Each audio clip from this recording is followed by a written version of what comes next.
So,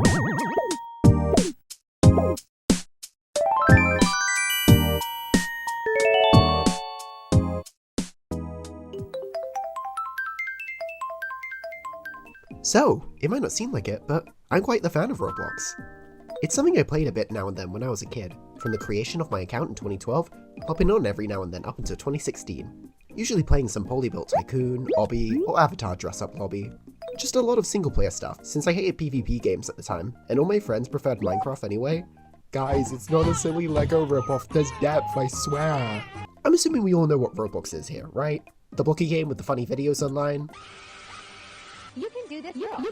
You can do this, girl. You can do this, girl.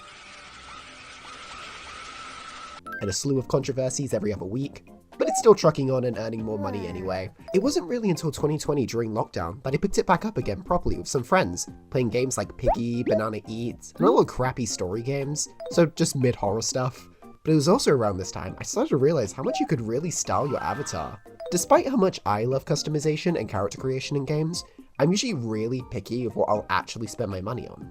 Sometimes I want to know I'm paying for something that has a lot more depth with a variety of options, or preferably just pay for the whole package. Something like the Style Boutique series, or Pinky Street Kira Kira Pop Princess, or even Club Penguin Elite Penguin Force for the DS. And Roblox was something I was hesitant about. The only purchases I'd bought up to 2020 were with Tix, and they were discontinued in 2016. It was this red flannel shirt and this brown shaggy hair from when I tried making myself, and it just looked horrendous. Oh, brother, this guy stinks! So I tended to more stick with a look like this. So color me surprised when I was easily peer pressured into spending a $5 on Roblox, and before you knew it, I went from looking broke to looking woke. Yep, I've got pink hair and pronouns. But in all seriousness, it opened the door for me, realizing I can spend a little money from time to time to restyle my hair, update my face, pick out accessories that could be reused in later outfits, and t-shirts and pants were only like 5 Robux a piece, so they're always easy to find and buy from home stores, and before you know it, we've got something I'm happy to play games with. But you're probably wondering who this is on screen. Well, this is Starry. Starry is kinda like an OC. They're a character I use as a backup for a lot of games with customization, whether it be I can't create myself, the girls have more interesting clothes, or I'm using a second character slot, so I default to making Starry. They're pretty simple, having pink hair, tan skin, freckles, either green or brown eyes, and wear a range of styles. I've made them in the likes of Pokemon, Animal Crossing, Monster Hunter, and they slowly became my sort of default Roblox avatar. I do have a more stylized avatar that represents me, I guess, but if I ever just want to have fun dressing up, I have Starry for that. I've had them for so long, I can't even remember where the name Starry even came from. It just stuck one day and here we are. So to try and mix things up from my usual content, I thought I'd test out some original stuff. I'm going to be drawing 3 of Starry's outfits in 3 different styles, experiment with brushes, poses, and backgrounds, see if I can learn a new thing or two to apply for future drawings, and just try and improve upon my style some more. It's always good to learn. With all that out of the way, why don't we finally get into drawing? For the first on the list, I thought to go with an easy one, the Shoujo lacy look. I can't exactly explain why I named it that. I just saw lace, patterns, and doe eyes, and I just associated it with Shoujo, I suppose. I always thought Shoujo had a lot more interesting outfits and fashion expression anyway, so I wanted to try and capture a little bit of that. Sort of giving a bit of Love Struck vibes with cookies and cream dessert theming. For this look, we have a cute pink blouse with a cropped cardigan and frilly sleeves, some baggy jeans with flared out lace adorned with a colourful belt, a chunky forest themed purse, some cute brown office siren glasses, 2 chunky pink braids with a plaid brown and frilled bandana on top. For this piece, I want to experiment with pencils and rougher textures, so I tried going in with a more simple solid form. No fancy poses here, just focusing on highlighting the outfit with all its details. Out of the 3 style experiments, this is definitely the least experimentative. I think I was still warming up to trying new things and stepping out my comfort zone, so it just ends up looking like a slightly tweaked version of my style. But even so, I love how the eyes turned out. They're a lot more interesting than my usual half-circle default. I promise, I'm trying to break free of same face syndrome, I'm working on it. Also, seeing the amount of times the lines flicker because I keep redrawing them is insane. I didn't think I was that bad with Control-Zing, but maybe I need to be more confident in my drawing because, wow. For colours, I did try colour picking from the reference sheet, but I just kept finding them a little too dark or desaturated in a way that didn't reflect on the in-game model, so I decided to tweak them to match how I see the model in my head. Which sort of leads into this really cute Neapolitan ice cream colour scheme, with the pastel pinks, the brown accents, and a cute white cardigan and lace. I think it pops especially well when I eventually change the line art to brown to better tie everything together. I made sure her eyes were golden brown with a yellow accent and full of life, accented by cute little sparkle stars, as well as making her phone Sundae pudding themed to match the whole dessert accessories. As for makeup, I did want to try something bold initially, but the soft red eyeshadow really helped pop this soft natural look with the glossy lips, so for once I actually held back on details. Texturing wise, we saw the return of my favourite denim PNG, but I mostly wanted to avoid overusing specific images, and more rely on halftone dots or rough blocky brushes to fill in those gaps, kind of like how our purse is a very loose drawing of a deer rather than a picture of it, mostly because I thought it was important you could read the deer by looking at it, but not be super detailed that it'd distract from Starry overall. Shading wise, there's no airbrush this time. Rest in peace King, you will be missed. Just simple blocking and pillow shading with a pencil, as I was still trying to figure out how I wanted to render it, so for now I just focused on highlighting certain details like the lace or cardigan stitching, before I returned later after finding my new favourite brush. To keep up with that love-struck shoujo vibe, I also added a drawing in the back, something I end up doing with all the pieces. I wanted to make it a cute side glance profile that's framed with the pigtails, since they were supposed to be in front but I ended up shifting them back just so I could show off the outfit more. There's not much I can say about the colouring and patterns that I haven't for the main piece, but it was around here that I finally found a dry brush that just looked right for me. Smooth and clean cut lines on one side, but then rough and pencil fade out on the other, and then when paired as shading and highlights, it just all started to click together, giving everything this rough texture over clean colours. And as you can see, I started to go a bit crazy with the highlighting and extra lines, but I just loved how this brush looked. I also worked in some halftone dots just to add in some depth around the shaded areas, something to help keep up the subtle and gentle look of it all. Then, something I haven't ever done in a video, I included the background process. I know I tend to go a bit overboard with my visuals, so I decided to keep it simple and sweet, literally. I wanted it to look like a lacy picnic blanket, adorned with little symbols of cookies and hearts, topped off with some bold white outlines and hand-drawn text to give that home-crafted feel. Maybe a little Paper Mario-esque. N is the finished result. While I could have pushed the style a bit more to really mix it up, I'm super happy with this as my first result, and I had a blast working with all the different textures and brushes I downloaded, as well as how sometimes less can mean more, something I'll definitely apply in the future. Or not, we'll see. Second on my list is this Mori apple-inspired outfit. However, I don't really think that name fits. Mori-kei fashion is a little similar to cottagecore. It's the idea of looking like you live in the woods or having a slight fantastical twist on your outfit. However, on Roblox, the terms agari and mori get used quite a lot for colourful or alternative outfits, so I just saw some of my items said mori and threw it in the name. Really, it's more like a fruity kidcore outfit, but this tangent doesn't really matter, so I'll just move on for now. For this look, we've got a curly updo hairstyle, with a plaid red and frill bandana, a cute caterpillar hair accessory, a polka dot choker, a collage strawberry and stamp crop top, some big chunky bracelets, an orange straight tote bag with some things inside, some baggy patched up jeans topped off with an apple fruit themed belt. For this piece, I really wanted to experiment with style, being inspired by artists like Laika of Laika World, but also the late 90s, early 2000s pop dance art style, something like the pop and music art style. It was basically like a slightly stretched out chibi style, which was really fun, but don't be fooled. Just because there's less details does not make it easier to draw. I was trying to make sure everything was smooth and rounded, while also sharp and clean cut had me struggling a little bit. For me, I usually prefer a slight messiness in my style.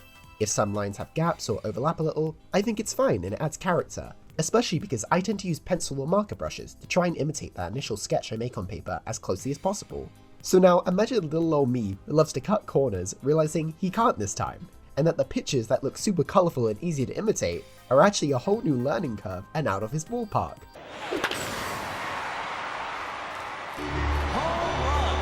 Definitely a learning experience. Okay, I'm done moaning, but in all seriousness, this is a really fun style to draw.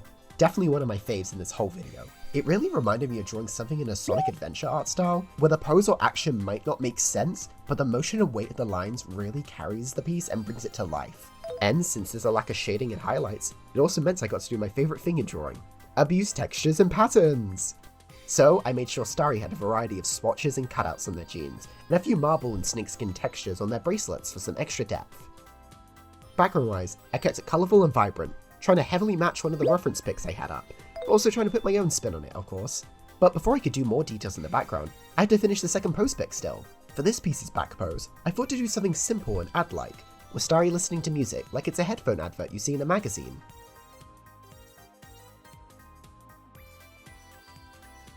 I initially wanted to add more poses in the back, but ended up sticking with just one to better match the other pieces. So to make up for that space, I put in this cool Y2K font with Starry's name, some sharp stars to look flashy, and some little pixelated icons in the boxes behind for extra patterns, as well as some half-tone dots all over the page because I love me a polka dot effect. Oh my god, pardon me. And here's the final result.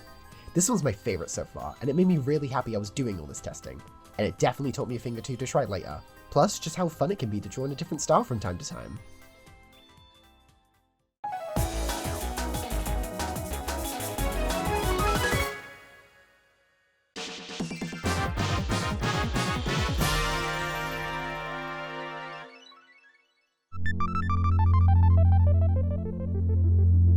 For my final look today, we'll be adapting this Gothic vamp outfit. For this look, we have a layered blunt hair makeup, with a rose Victorian headdress and crown on top, a lace cross eye patch, a corseted black dress with a ruffled skirt, and some puffy shoulders that lead down to some flowy frilled sleeves, some thigh-high socks adorned with bows leading into combat boots, all topped up with this dramatic flowing cape. Not too much I can say with this one. It's just Gothic Lolita. I tend to usually make very bright, preppy, or academic looks, so I wanted to see if I could try and make something outside my usual aesthetic. And I think I did good, right? Right guys, it looks good, right? Please tell me it looks good. As usual, with this piece, I wanted to experiment with style again, since I think I was getting into the swing of stepping out my comfort zone. But I also wanted to try push posing and color schemes more. Style-wise, I was heavily inspired by Baron Yuda and his sharp, clean line work, filled with so much detail in such little ways, but also a little bit of Puyo Puyo's modern look. Now, you heard me complaining about the previous style. Well, this one really took me out. And not even because of the sharp cut lines anymore, but because the posing and detailed outfit were the worst combination this time round. I couldn't figure out if I wanted a sort of laying down posed look, or a falling stylish look. So apparently I just went with both, which looks great for motion in the finished piece, but drawing that hair, skirt, and cape had me fighting for my life. Was using the super detailed with hard to see dark colors outfit the best choice for posing experiments? No. But did I learn a lot from it? Yes. It definitely made me appreciate drawing in all those smaller details in outfits, such as ruffles or creases, which I tend to use pattern brushes for, as well as how much you can push an interesting pose while still showing off most of the outfit, or even have the outfit covered a bit, but certain aspects can fill in the gaps and imply that for viewers. This came up with my biggest problem with redesigns, that being the posing. I usually can't pose too much, otherwise the character or outfit I'm meant to be redesigning just gets covered up, which sort of defeats the point of redesigning them if you're not even going to see the redesign I just did because I covered most of it up, if that makes sense. So hopefully I can try and apply some of this to future videos. Colouring was my favourite this time round, since with Yuda's style, he does flat colouring with extra lines of colour to help accent and pop areas more, such as with eyes, hair or lips. And with that, we're finally one down, so onto the back pose. And with this one, I wanted to have Starry standing up this time and doing a more typical smug anime girl pose, which I actually based off this smug anime girl figure. Seriously, if you're struggling with pose ideas or references, the best thing you can do is look up anime figures on Pinterest and use them as a posing guide, in relation to your style and anatomy of course. I tend to use 90s or 2000s ones, as I found they can help break away from your usual go-to poses. I mean, it helped me avoid the usual hand on hip or leg in front of the other poses I default to.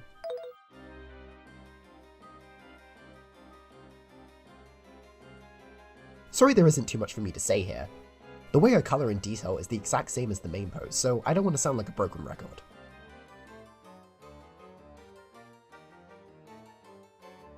For the background, I already had this idea of dark Gothic romance vibes, lots of lace and roses, with some cool sharp imagery. And I think I captured that really well thanks to the font I used, that was this really cool distorted sharp look. And with the added names fitting in and out, it really helps bring the whole thing together. And here's the finished piece. I think I may have stuck a little too close in my inspiration source this time, but the finished result looks amazing, and it definitely taught me the importance of line work, but also composition, and how sometimes you can make a piece look way more interesting just by posing the characters a little differently. And that's all the experiments done. I had a blast trying out some new things with these pieces, and seeing them all finished next to each other really makes it all worth it. So hopefully I can apply some of this stuff to future videos. There's also definitely a few bits here and there I also want to try and incorporate into my style, but we'll have to see how that goes. Out of all of them, my favourite has to be Apple Mori, but let me know what your favourite is in the comments below, or even if you have any other artists or styles you're a big fan of, I'd love to hear them. I also hope you had fun with the video. I know it's a little different from my usual material, but I thought it could be fun to try and do some personal art and videos in between bigger ones like redesigns. But with that, I hope you had a good time watching and a great rest of your day. Don't forget to comment, like, and subscribe, and I'll catch you next time. See ya!